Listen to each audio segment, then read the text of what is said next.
July 23rd, 2026, 11:47 p.m. 6 operators. 9 drones. One compound that Russia prayed Ukraine would never find. What happened over the next 4 hours on the southwestern Crimean coast will be studied in naval warfare academies for a generation. Not because it was the largest strike Ukraine has ever executed, but because it was the most precise, the most patient, and the most devastating to a Russian logistics network that had operated in plain sight for months, hidden behind the painted hull numbers of a fictional fishing cooperative. 3 ships burned by morning, a compound erased from the map. Russia's last undisclosed resupply node on Crimea's western coast was gone before the Mi-8 helicopters out of Belbek airfield could even spool their engines. I'm your host at SteelHorizon, where we analyze the battles that change wars. This is the story of Operation Fish Market, a name that will never appear in any official Ukrainian communique, but one that operators in the SBU's Maritime Strike Division will use for the rest of their careers. It begins not with the drones, not with the strike itself, but with a satellite image taken on February 14, 2026, that an analyst in Kyiv almost dismissed as irrelevant. Almost. To understand what happened that night in July 2026, you have to understand what Ukraine had already achieved in the Black Sea in the preceding 18 months. By the time Operation Fish Market launched, Ukraine's naval drone campaign had fundamentally restructured Russian maritime power projection in ways that Western analysts are still calculating. The Black Sea Fleet, once a symbol of Russian regional dominance, the instrument that had threatened Odessa and supplied Crimea, had been systematically dismantled by a navy that technically no longer existed. Ukraine lost its surface fleet in the opening days of the full-scale invasion. What it built in its place was something the world had never seen: a decentralized, low-cost, high-lethality maritime strike force built around autonomous and semi-autonomous naval drones, chief among them the Magura V5. By early 2026, Ukrainian Magura strikes had sunk or disabled over a dozen major Russian naval vessels: the Moskva, the Saratov, the Novocherkassk, patrol boats, landing craft, minesweepers. The ledger of Russian naval losses in the Black Sea reads like an obituary for a doctrine. But Russia adapted. Slowly, clumsily, the way an institution built on rigid hierarchy always adapts, by dispersing, concealing, and lying. Vessels that once operated openly from Sevastopol's main harbor were redistributed to smaller anchorages. Logistics operations that once moved through official naval channels were rerouted through civilian fronts. Shadow networks emerged. Shadow fleets of support tenders, fuel barges, and supply boats that serviced the remnants of Russian Black Sea power through structures that looked, from above, like ordinary commerce. The compound on Crimea's southwestern coast was one of those structures, and it was run well. Whoever designed it understood surveillance tradecraft. They chose a location shielded from direct satellite overflight angles by terrain features. They maintained consistent vessel traffic patterns that mimicked genuine fishing cooperative activity.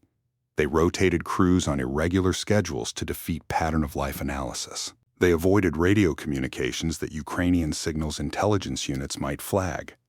For 4 months, the compound operated without generating a single confirmed intelligence lead, which brings us back to February 14, 2026, a satellite image, and an analyst who almost looked away. The detail that caught her attention was the shadow angle on a mooring post in the compound's eastern pier photograph. The shadow was wrong, not dramatically wrong, not the kind of error a careless operator would make. Fractionally wrong. The kind of wrong that only matters if you're measuring it against the sun angle for that exact latitude, that exact date, that exact time of capture. The mooring post, she realized, was newer than the pier it was bolted to. Newer by years. The pier predated the compound's supposed establishment as a fishing cooperative. The post had been installed after. Someone had added infrastructure to an existing structure and then tried to make it look older than it was. One detail that stuck with me, reading through the intelligence package that Gyur eventually assembled. It wasn't the drone footage, wasn't the signals intercepts, wasn't even the hull markings that confirmed what the compound was actually doing. It was that shadow.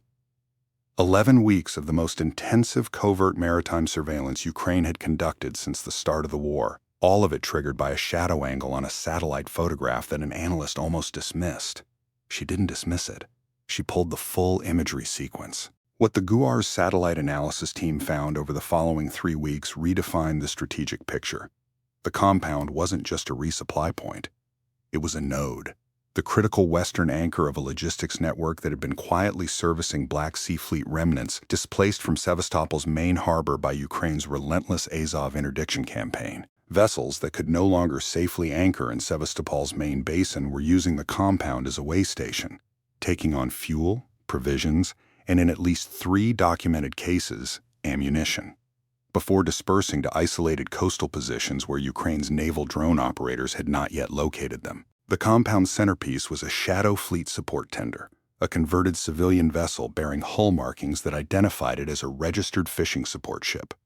Ukrainian analysts cross-referenced those markings against Lloyd's registry, against Russian Federal Fisheries Agency records, against 3 separate commercial satellite imaging databases.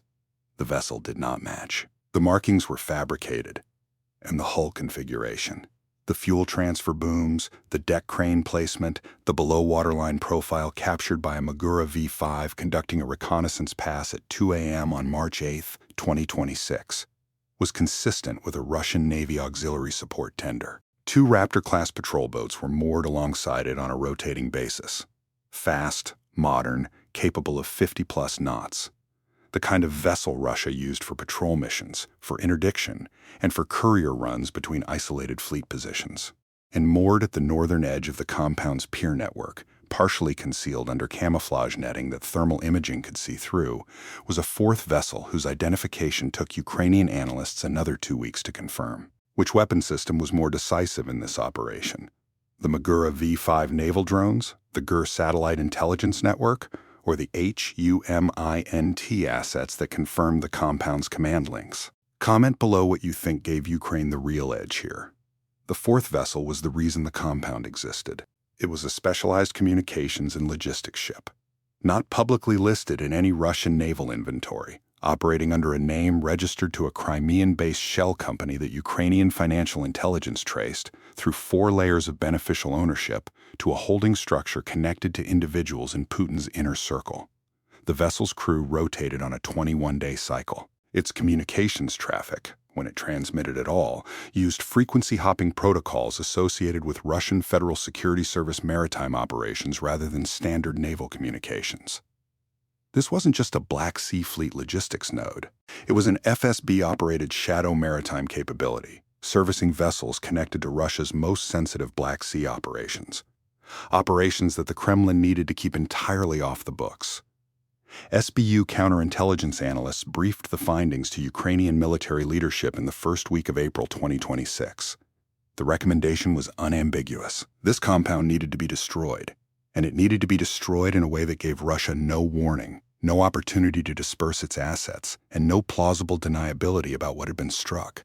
The mission went to a 6-operator maritime strike cell operating under SBU Direct Action Authority. These were not conventional military personnel. They were specialists. Individuals with backgrounds in maritime operations, electronic warfare, and drone systems integration, drawn from multiple Ukrainian special operations structures and operating under a unified command for this specific mission. Their task was to plan, prepare, and execute a Magura V5 strike package capable of destroying all 3 primary targets simultaneously, using a launch platform that could reach the compound's position and extract before Russian quick reaction forces could respond.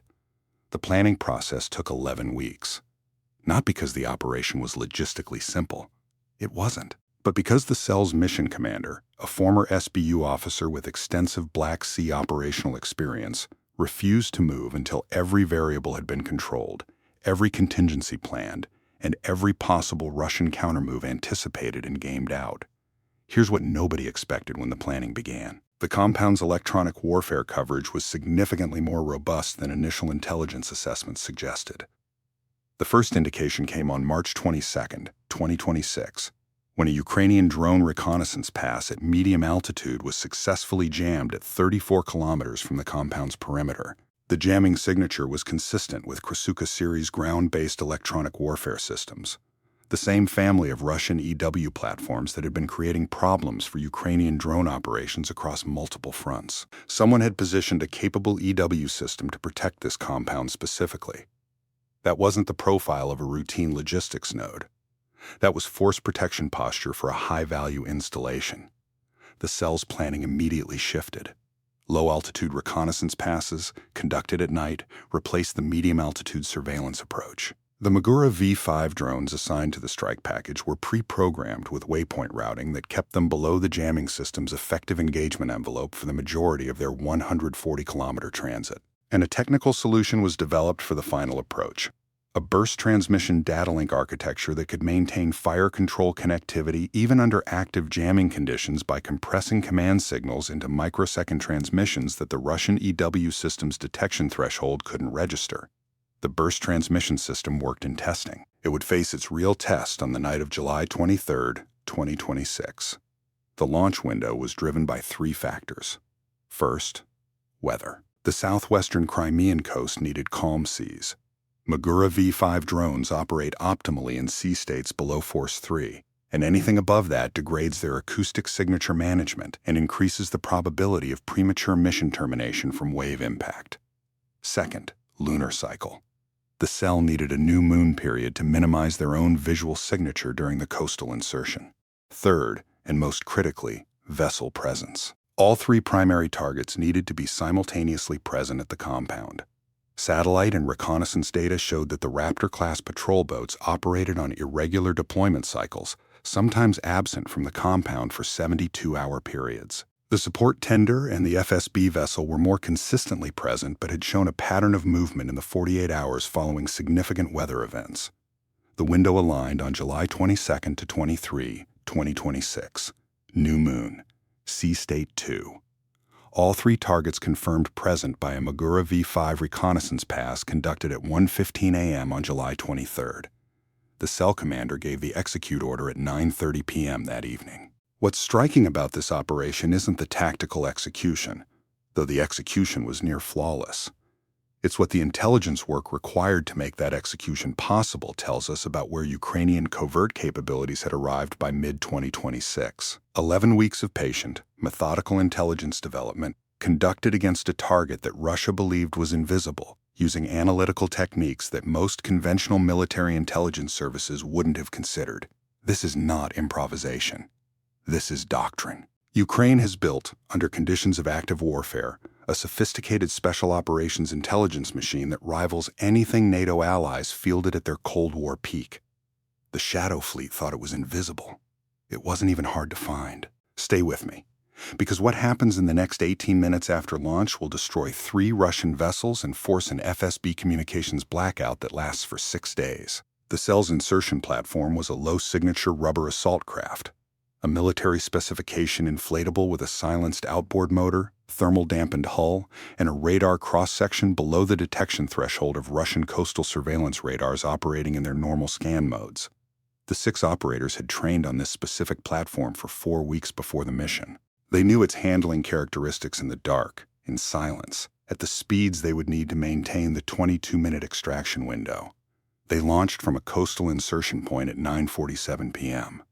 The exact location of that insertion point remains classified, and SteelHorizon respects that classification. What can be said is that it was on the northern Black Sea coast, and that the transit to the launch position for the Magura V5 package required 2 hours and 14 minutes of navigation at minimum throttle, using a pre-planned route that exploited gaps in Russian coastal radar coverage identified during the 11-week planning process. At 12:01 a.m. on July 24, 2026, the cell reached the designated launch position.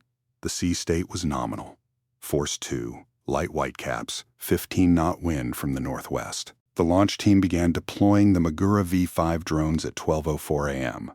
The Magura V5 is Ukraine's premier naval strike drone, a semi-autonomous surface vessel approximately 5 meters in length, carrying an 860-kilogram payload of high explosives in a shaped configuration designed to maximize penetration against vessel hulls at the waterline. It travels at speeds up to 42 knots, has an operational range exceeding 800 kilometers on a single fuel load, and can be operated in fully autonomous mode using pre-programmed waypoints or in semi-autonomous mode with operator guidance through the burst transmission data link architecture the cell had developed for this mission. Ukrainian forces have used Magura V5 systems to devastating effect throughout the Black Sea campaign.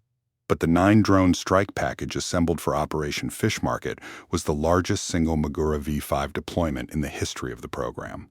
9 drones, 3 waves of 3. Each wave timed to impact 90 seconds after the previous one, a stagger designed to defeat the compound's point defense response capability. The theory, developed from analysis of Russian response patterns in previous Magura strikes, was that a single drone impact would trigger a defensive response that peaked at approximately 90 seconds post-impact. Personnel rushing to battle stations, automated systems cycling to engagement mode. But if a second impact arrived during that 90-second window, the response would fracture. And a third impact arriving while personnel were already attempting to respond to 2 simultaneous emergencies would be, in the cell commander's assessment, unmanageable. The theory was about to be tested against a target with Krasuka series electronic warfare coverage and an FSB security detail that Ukraine had to assume was armed and professional. At 12:11 a.m., the first wave of 3 Magura V5 drones departed the launch position on their programmed waypoints. 3 minutes later, the second wave launched. 3 minutes after that, the third wave. The drones ran dark and silent across 140 kilometers of open water, their acoustic signatures managed by the rubber-coated hull design that disperses propeller cavitation noise below ambient sea noise levels at speeds below 30 knots. They were invisible to Russian coastal surveillance radar. They were invisible to the Krasuka EW system's passive detection mode. As far as the Russian compound's security systems were concerned, they were looking at empty sea. The cell's mission commander received confirmation of successful launch from all 9 drones at 12:17 a.m. He then began the most difficult part of the operation, waiting. The 140-kilometer transit would take the first wave approximately 4 hours and 20 minutes at the cruise speed programmed for the initial phase of the approach. But as the drones entered the compound's EW coverage zone, estimated to begin at approximately 40 kilometers from the target, they would shift to burst transmission data link mode and begin receiving final targeting updates from the cell's drone operator, who would guide the final approach of each wave manually using thermal imaging from a forward-mounted camera on the lead drone of each formation. At 2:47 a.m., the mission commander received the first alert: Russian radar contact. Not at the compound.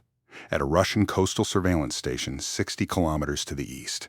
The station's radar had swept across the first wave's position during a routine scan rotation. The contact was registered. Then the radar moved on. 45 seconds later, the Russian station swept back. The contact was gone. The first wave had altered course by 3 degrees during the 45-second interval, moving outside the station's detection arc. But the station had registered something. A faint anomaly in the sea clutter that their operator would log as a potential surface contact of uncertain classification. The cell knew this from signals intelligence monitoring running in parallel to the operation. They had 22 minutes before the extraction window closed, but the clock hadn't started yet. The clock started at first impact.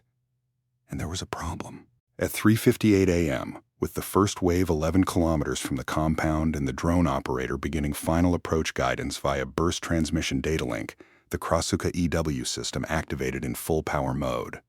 The burst transmission architecture, the technical solution the cell had spent weeks developing, was being degraded. Not fully defeated, not yet, but the transmission success rate dropped from 94% to 61% in the span of 4 minutes.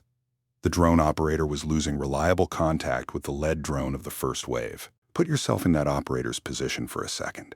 Sitting at a coastal launch point in the dark, watching your data link reliability collapse 11 kilometers from target, with 8 more drones behind the first wave and a 22-minute extraction window that starts counting from an impact you're no longer sure you can guarantee. He didn't panic. He switched to a pre-planned contingency protocol developed specifically for this scenario.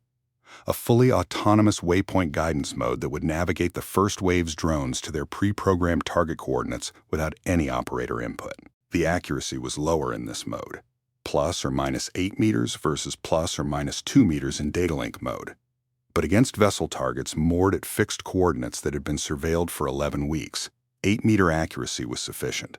The first wave went autonomous at 4:02 a.m. How many vessels did Ukraine destroy in Operation Fish Market? A 2 vessels B, 3 vessels C, 4 vessels. Answer at the end of this video. At 4:09 a.m., the first Magura V5 of Wave 1 detonated against the eastern pier of the compound. The target was a Raptor-class patrol boat. Its actual designation in Russian naval records doesn't matter. What matters is that 860 kilograms of shaped explosive charge detonated at the waterline of a 23-meter patrol boat that was moored alongside a pier with no anti-torpedo or anti-drone netting deployed. The Raptor-class boat ceased to exist as a functional vessel in approximately 4 seconds. Russian radar operators at the coastal surveillance station, 60 kilometers east, registered the explosion on their screens at 4:09 a.m. They also registered, for the first time clearly, 8 additional surface contacts inbound toward the compound's coordinates. The time from first detection to first alarm was 23 seconds. The 22-minute extraction clock started at 4:09 a.m. The second and third Magura V5s of Wave 1 reached their targets 87 seconds after the first impact. Not 90 seconds, because the Krasuka-induced autonomous guidance had produced a marginally faster approach profile than planned. The second drone struck the support tender amidships, penetrating the engine room before the shaped charge detonated. The explosion was visible from the cell's launch position 140 kilometers away. The support tender carried fuel reserves that ignited when the engine room ruptured, producing a secondary explosion that Ukrainian satellite monitoring captured at 4:11 a.m. The third drone of Wave 1 missed its primary target, the FSB vessel, by 11 meters. The drone's autonomous guidance had placed it fractionally off course during the Krasuka degradation window. The drone detonated against the northern pier structure rather than the vessel hull, destroying the pier and severing the FSB vessel's moorings. The vessel drifted free into the compound's interior anchorage. Subscribe to SteelHorizon if you want to understand how modern warfare actually works, because what happens next with Wave 2 changes the entire calculus of this strike. Wave 2 arrived at 4:11 a.m., 90 seconds after the first impact of Wave 1, exactly as planned. The 3 drones of Wave 2 had maintained data link connectivity throughout their approach because the Krasuka system's full power activation had been triggered by the first wave's autonomous guidance mode, and the burst transmission architecture of the second and third waves was specifically tuned to a different frequency band that the Krasuka's initial activation hadn't targeted. The drone operator was back in full control. Wave 2's targets were updated in real time. The support tender was already sinking. Secondary explosions from its fuel reserves were consuming the aft section.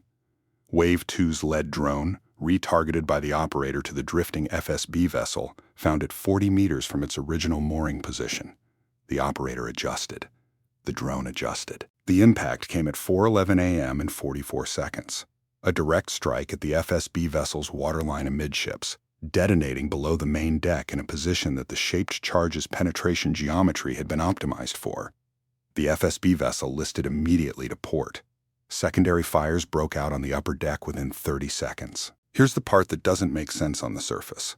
Of the 9 Magura V5 drones deployed in this operation, the one that caused the most strategic damage wasn't the drone that struck the FSB vessel. It was the third drone of Wave 2, targeted at a fuel storage structure on the compound's western edge.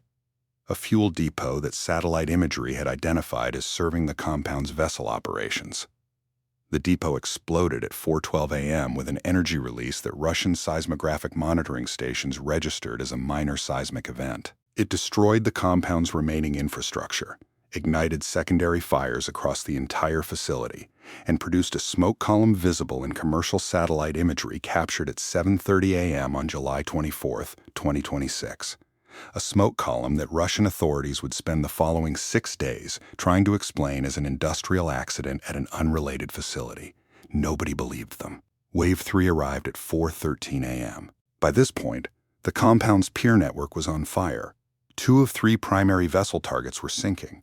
The FSB vessel was listing at 40 degrees and non-functional, and the Krasuka EW system had either been destroyed in the fuel depot explosion or shut down by its operators to prevent its own destruction. The drone operator guided all 3 drones of Wave 3 manually under full data link control. The first drone of Wave 3 struck the second Raptor-class patrol boat, which had been attempting to get underway since the first wave's impact, its crew apparently having survived and attempted to escape. The Raptor had moved 60 meters from its original mooring position. It didn't move further. The second and third drones of Wave 3 were redirected by the operator to complete the destruction of the support tender's bow section, which had not yet sunk completely and remained a potential salvage asset. and to strike a small craft mooring area on the compound's southern edge where reconnaissance had identified what appeared to be a rigid inflatable boat used for crew transfers. The strike was complete at 4:16 a.m., 7 minutes and 12 seconds from first impact. The extraction clock read 15 minutes and 12 seconds remaining. The cell's mission commander ordered immediate extraction at 4:17 a.m. The 6 operators, including the drone operator who had spent the final wave guiding strikes manually while maintaining situational awareness of the extraction timeline, were moving within 90 seconds. The rubber assault craft departed the launch position at 4:18 a.m. and 40 seconds. What they left behind: 3 vessels sinking or destroyed, an FSB-linked maritime logistics node on fire, a fuel depot completely destroyed, and a compound that had operated under Russian cover for 5 months reduced, in 7 minutes, to burning wreckage. The one remaining question, the one the cell commander had spent 11 weeks planning around, was whether the Mi-8 quick-reaction helicopters out of Belbek Airfield could reach the launch position before the cell extracted. Belbek Airfield to the cell's launch position. The Mi-8's cruise speed. The time from first alarm to wheels up, accounting for crew alert, pre-flight, and launch authorization from a Russian command chain that would need to verify what had just happened before committing an asset. The cell commander's planning estimate: 28 minutes from first alarm to Mi-8 arrival at the launch position, assuming an immediate, efficient Russian response. The extraction window: 22 minutes from first impact. The actual Russian response time from first alarm to Mi-8 departure from Belbek: 31 minutes. The reasons were multiple and predictable to anyone who has studied Russian military command culture. The Belbek QRF required authorization from 2 separate command levels before launching. The first authorization came at 4:21 a.m., 12 minutes after first impact. The second authorization, from a higher command node, came at 4:27 a.m. The Mi-8 lifted off at 4:33 a.m. By 4:33 a.m., the cell's rubber assault craft was 14 kilometers from the launch position and accelerating. The Mi-8 reached the launch position at 4:57 a.m. The cell had been clear of the area for 24 minutes. Unpopular opinion: Russia's QRF failure at Belbek wasn't just a procedural failure, it was a structural one, and Russian leadership knows it. The dual authorization requirement that cost 18 minutes isn't an accident of bureaucracy. It's a feature of a command culture built on preventing unauthorized action, on ensuring that no officer takes initiative without explicit approval from above. In a symmetrical conflict, that culture creates stability. Against an opponent executing a 22-minute precision strike package, it creates an 18-minute window that Ukraine walks through every single time.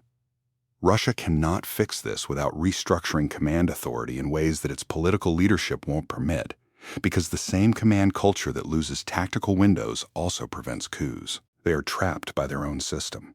The intercepted FSB communications that Ukrainian intelligence published in the 96 hours following the strike painted a picture of institutional panic. The initial communications, captured between 4:10 a.m. and 5:30 a.m. on July 24th, showed frantic attempts by compound security personnel. Those who survived, to establish what had happened, report upward, and conceal the compound's function from whatever investigation would follow.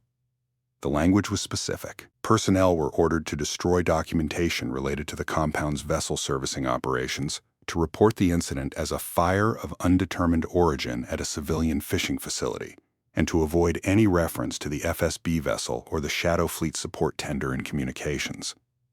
Those orders failed because the communications themselves were intercepted. The subsequent communications, captured over the following 6 days, documented the progressive collapse of the cover story as Russian investigators arrived at the site.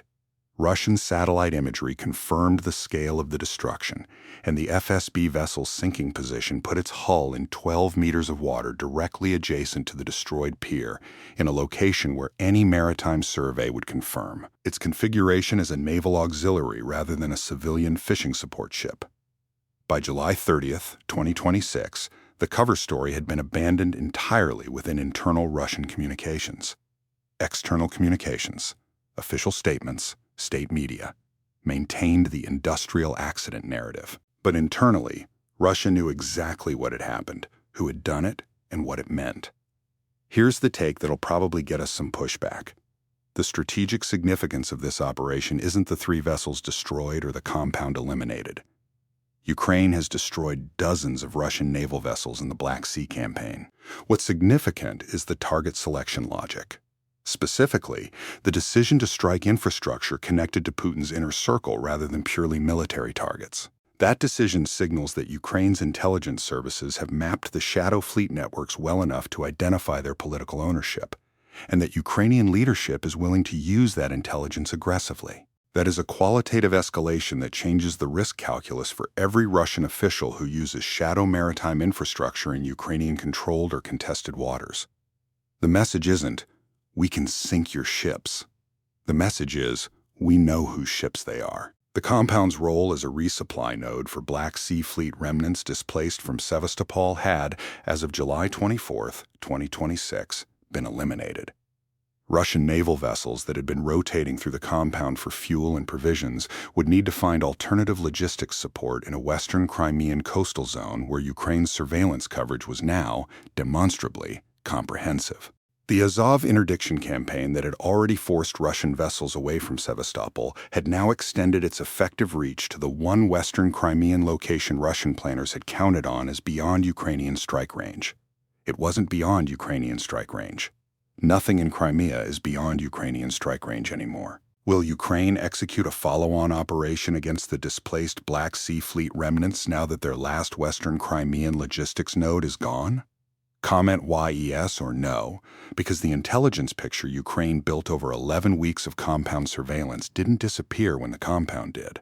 The post-strike assessment conducted by Ukrainian military intelligence in the days following the operation reached several conclusions that SteelHorizon has been able to reconstruct from open-source reporting and from the intercepted communications published by Ukrainian intelligence. First, all 3 primary vessel targets were assessed as destroyed or permanently non-operational. The 2 Raptor-class patrol boats were confirmed sunk. The Shadow Fleet support tender was assessed as a total loss. The secondary fuel explosions had destroyed its structural integrity from the engine room forward. The FSB vessel had sunk in 12 meters of water in a position that made recovery operationally implausible given Ukrainian surveillance coverage of the area. Second, the compound's infrastructure, pier network, fuel depot, communications equipment, crew facilities, was assessed as completely destroyed. Satellite imagery from July 25, 2026 showed a debris field consistent with total structural collapse across the compound's footprint. Third, Russian military and FSB personnel present at the compound at the time of the strike were assessed, from signals, intelligence, and subsequent communications analysis, as having suffered significant casualties. Ukrainian sources estimated between 14 and 23 personnel killed or wounded, with the higher estimate reflecting individuals who had been on the vessels at the time of impact. SteelHorizon notes these figures as Ukrainian intelligence estimates and acknowledges they cannot be independently verified. Fourth, the equipment loss value, calculated against Russian Navy auxiliary vessel replacement costs and the specialized FSB communications and logistics equipment aboard the dedicated vessel, was estimated by Ukrainian analysts at between $85 million and $120 million. A figure that includes not just the vessels, but the irreplaceable intelligence and communications infrastructure that went to the bottom of the Black Sea with the FSB ship. Against this, the Ukrainian losses, 0. The 6 operator cell extracted without contact. No equipment was lost. No operator was injured. The drone package was expended as intended. 9 Magura V5 drones, each costing approximately $250,000 for a total strike platform cost of $2. $25 million against targets valued at up to $120 million. A cost-exchange ratio of 53:1 in Ukraine's favor. This is modern warfare. This is what SteelHorizon exists to explain. We went through the operational timeline and the published intelligence package extensively, and one line in the GUAR's post-operation briefing kept coming back. Speaking about the satellite imagery analyst who first identified the shadow angle on the mooring post, the briefing noted that she had initially intended to flag the image for lower priority follow-up, the kind of backlog item that might have waited weeks for analyst attention. She pulled it immediately instead because she had been reading a GUAR internal paper on Russian deception tradecraft that emphasized infrastructure age discrepancies as a signature of constructed covers. The paper had been circulated 2 weeks before she examined the February 14th satellite image. The paper was written by a GUR analyst who had spent 3 years studying Russian shadow fleet operations in the Caspian before 2022. His work, circulated internally and probably unknown outside Ukrainian intelligence, created the analytical framework that identified a hidden compound 140 kilometers inside Russian-controlled Crimea that had defeated every other detection method for 5 months. This operation wasn't won by the drones. It wasn't won by the operators on the rubber assault craft in the dark. It was won by institutional knowledge, by Ukraine's investment, under wartime conditions, in building an analytical culture sophisticated enough to turn a shadow angle on a mooring post into a burning compound. That is the lesson of Operation Fish Market, and it applies to every domain of modern warfare, not just the maritime environment. Now, the answer to the quiz. How many vessels did Ukraine destroy in Operation Fish Market? The answer is B, 3 vessels. 2 Raptor-class patrol boats and the Shadow Fleet support tender were confirmed destroyed. The FSB vessel, the 4th vessel at the compound, was struck and sunk, but Ukrainian post-strike assessment categorized it as a 4th vessel target in addition to the 3 primary targets identified in the original strike package. If your answer was 4, you were thinking correctly. The FSB vessel was absolutely destroyed. But the operation's stated objectives were 3 vessels, and 3 were confirmed destroyed within those objectives. The FSB vessel's sinking was assessed as a mission success beyond the primary objective. Was the decision to use a 6-operator team with 9 Magura V5 drones the right force package for this target? Or would a larger strike package have reduced the operational risk from EW interference? Could Russian Black Sea Fleet Command have detected and dispersed the compound's assets if they had maintained better surveillance of Ukrainian coastal insertion activity? And, most importantly, what would you have done differently if you were the cell commander, managing a 22-minute extraction window with a primary data link failing at 11 kilometers from target? These are not rhetorical questions. The lessons of this operation are the lessons of modern warfare. Patience defeats urgency, intelligence defeats firepower, and the institutional investment in analytical capability that Ukraine has made under the most extreme conditions imaginable is paying operational dividends that the world is only beginning to recognize. Subscribe to SteelHorizon, because we break down the battles that textbooks will study for decades. The compound on Crimea's southwestern coast is quiet now. The fishing boats that were never fishing boats have sunk into 12 meters of Black Sea water. The pier network is charcoal and twisted steel. The fuel depot is a scorched crater. And somewhere in the Black Sea, 3 vessel hulls are settling into the silt, joining the growing inventory of Russian naval power that Ukraine's maritime drone campaign has sent to the bottom since 2022. Russia's last undisclosed resupply node on Crimea's western coast is gone. The Shadow Fleet's shadow is gone with it. Silent reminders remain. In the wreckage, in the intercepted communications that document the panic and the lies, in the sinking timeline of the FSB vessel that Russia cannot explain and cannot recover. Modern warfare punishes tactical mistakes without mercy. It punishes institutional rigidity without mercy. It punishes the arrogance of believing that deception, in the age of satellite imagery and persistent surveillance and analytical cultures that notice shadow angles on mooring posts, can hide what you don't want found. Real battles. Real tactics, real consequences. SteelHorizon. Stay vigilant.